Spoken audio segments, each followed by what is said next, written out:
To edit the parameter, you must first click on Show Format Areas as shown on the video.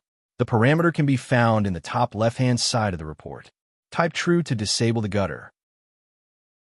First, let's take a look at how universal reports work with the auto writeback parameter set as false. In all previous versions, universal report users had to click on the commit button to write the data to the database. This new parameter now lets you decide on a report-by-report basis.